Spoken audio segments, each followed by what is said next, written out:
Not every game needs to be a Game of the Year contender with a 90+ Metascore. Sometimes games with rougher edges have charms all of their own, even if you might not always want to admit it to your friends. And so, the guilty pleasure is born. A game that we secretly hold dear to our heart, even though our more analytical brain tells us it is full of flaws, if not a bit of an embarrassment to actually admit owning. Sometimes a game just scratches that itch, no matter its wider issues, even if you might not want to scream your secret fandom from the rooftops. Many of these games received heavily mixed responses from critics upon release, to be kind, but years later we're able to fully appreciate them for their broader, perhaps trashier entertainment value. In absolute privacy, of course. I am the guilty pleasure, Ash from WhatCulture Gaming, and these are 9 video games you are secretly a fan of. 9. Friday the 13th. Much like the movies that inspired it, the Friday the 13th video game is a textbook guilty pleasure. A game that most of us know isn't very good in any classical sense, but is nevertheless a charming enough love letter to the source material to satisfy. The hook, admittedly, is brilliant. Friday the 13th is an asymmetric multiplayer survival horror game in which 6 players take the roles of hapless camp counselors, while 1 player fills the shoes of Jason Voorhees himself. If nothing else, the game nails the kitschy tone and grotty aesthetic of the movies perfectly, even if its low budget also ensures it's rife with bugs and general gameplay jank which have held it back from becoming a wider breakout hit. Yet whilst many niche multiplayer games end up quickly dying off, thanks to consistent support from Ilphonic and a dedicated player base, there are still hundreds of players online at any one time as we approach Friday the 13th's 3-year anniversary. Though in no way a critical fave and understandably dismissed by those especially sensitive to jank, the multiplayer slasher has nevertheless won itself a loyal cult of fans. And if you give it a chance, you might just join them. 8. Final Fantasy X-2. Final Fantasy X-2 is arguably the black sheep of the hit RPG franchise. Straight-to-video aside to the mainline franchise with Yuna, Riku and Pain as leads. X-2 is also ultimately something of a cult classic, a shamelessly campy, femme-centric Final Fantasy which indulges in candy floss-flavoured pop music. Beneath its seemingly ridiculous veneer is one of the most fluid and enjoyable battle systems in the entire franchise. And though the piecemeal outfits the poor trio are forced to wear certainly raise a few eyebrows, the game's overall tone is decidedly less alluring than the Final Fantasy X itself. Though X-2 isn't many people's favourite game in the series, if anyone's in fact, it is an amusingly cheeky slice of nonsense that doesn't take itself nearly as seriously as the mainline installments, and is all the better for it. It's easy to mock the game for being so damn goofy, but who among us can resist the obscenely catchy opening track, Real Emotion? Don't pretend like you don't know the words. 7. WWE 2K. The WWE 2K games are, as a whole, an embarrassment to the sports simulation genre. From a pure engineering perspective, they're scarcely fit for purpose, typically releasing infested with ridiculous bugs and glitches which inevitably quickly go viral. And while few would profess these games to be genuinely good, there is a begrudged affection for them among a fanbase which loves to mock the games whilst also still playing them. Though by any conventional metric, the physics-destroying bugs are in no way a feature, they are frequently hilarious when they do abound. And the pure truth is that many fans would miss the glitches if 2K released an actually bug-tested WWE game in the future. To be clear, these absolutely are not games you should buy on launch for a full whack price. But they're nevertheless a laugh to play with friends, where you can soak in the absurdity together and occasionally maybe play a match that isn't derailed by broken physics. In sheer entertainment terms, the WWE 2K series has certainly succeeded, even if often by accidental virtue of how entertainingly ridiculous its wonky gameplay actually is. 6. Mass Effect 3. Few will forget the infamous launch of Mass Effect 3, which led to a near immediate backlash from fans who were disappointed that BioWare's climactic sci-fi threequel concluded with a simple pick-a-colour story choice, rather than the more viable outcome they'd been promised by the developer.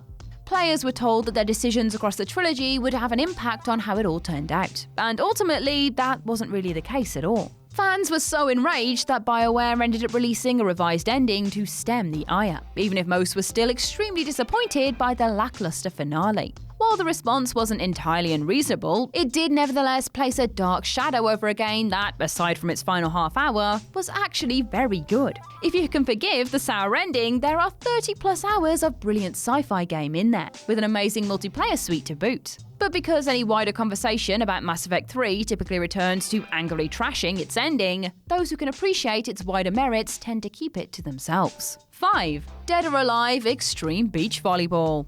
It doesn't take a genius to figure out what Tecmo were thinking when they greenlit an all-female Dead or Alive spin-off centered around beach volleyball.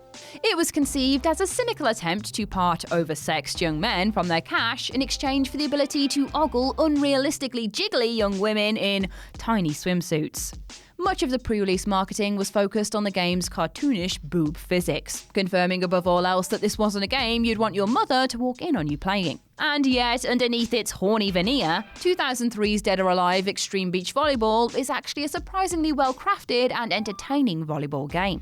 Granted, the game market isn't exactly flooded with volleyball titles as it is, but this was genuinely a blast to play in pure mechanical terms, even if its deference for Bikini Cheesecake made it particularly distracting.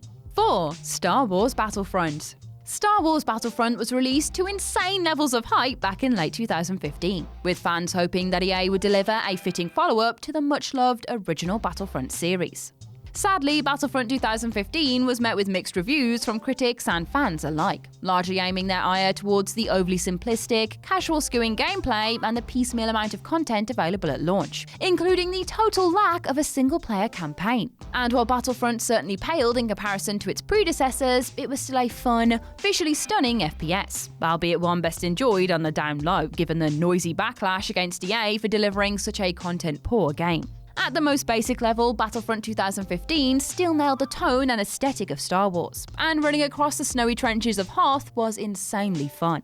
It was certainly a game to play in short bursts given its repetition, but as a glossy, gorgeous shooter, it did the job well enough. The grand irony, of course, is that EA promised that the 2017 sequel would remedy all those fan complaints, only for it to receive immediate criticism upon release for its aggressive microtransaction strategy. Oof. 3. DMC Devil May Cry. Though Devil May Cry 2 is easily the worst game in the series, Capcom's ill-advised 2013 reboot receives a greater measure of disdain from fans, if only because it sought to needlessly reinvent a franchise that had everything going for it. As evidenced by its edgier DMC title, the new Devil May Cry aimed to modernise the character action series for a new generation, complete with a sexier, more obnoxious emo Dante, in the hope of boosting sales. And though these changes were rightly rubbished by fans, DMC's core gameplay and aesthetic work were actually quite excellent, even if many simply refused to admit it, blinded by their prevailing rage. Though the recent Devil May Cry 5 mercifully brought the series back to its roots, DMC was hardly the botched diversion many still insist it to be. You'll probably want to skip the cutscenes, but the central combat is as deliciously over the top and fluid as it has ever been. 2. Knack. If Knack is even remembered at all, it is surely known as the PS4's most high-profile launch title flop. A platformer touted as the next big Sony IP, only for it to receive wildly mixed reviews and quickly disappear into obscurity. Critics complained that Knack was too difficult for children and didn't do enough to differentiate itself in a crowded genre. Whilst Knack's surprising level of challenge was a sure misstep, at its core it was still a creative and colourful platformer which made inspired use of its titular protagonist's side-shifting abilities.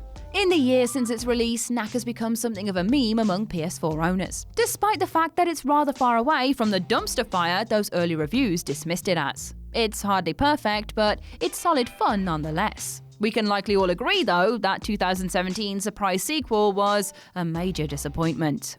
1. Resident Evil 6. Resident Evil 6 is easily the consensus worst game in the main Resident Evil franchise. An insanely trashy spectacle of nonsense which completed the series' controversial transition from survival horror into gonzo action. This is basically the Resident Evil series reimagined as a Michael Bay movie. It's wildly overlong, totally ridiculous, and often insanely dumb. The 4 campaigns are completely uneven quality-wise, and by the end of its 25-hour story, many were left more exhausted than entertained. The complaints are all valid, and yet there is a bizarre charm to Resident Evil 6. A game that throws everything at the wall to see what sticks, in turn embracing the series' inherent corniness more enthusiastically than ever before. It's best played cooperatively with a pal, of course, but no matter how you play, Resident Evil 6 is hardly the irredeemable trash planet that some fans would have you believe. Sometimes a dopey action game is just what the doctor ordered, in which case it delivers well above the odds. That doesn't mean we're not glad the series is back on firmer ground these days, though. And that's our list. What other guilty gaming pleasures do you have? Share your thoughts in the comment section below. I've been Ash, and this has been WhatCulture Gaming. Don't forget to like, share, subscribe, and come back again soon for more lovely gaming content. Thanks for watching.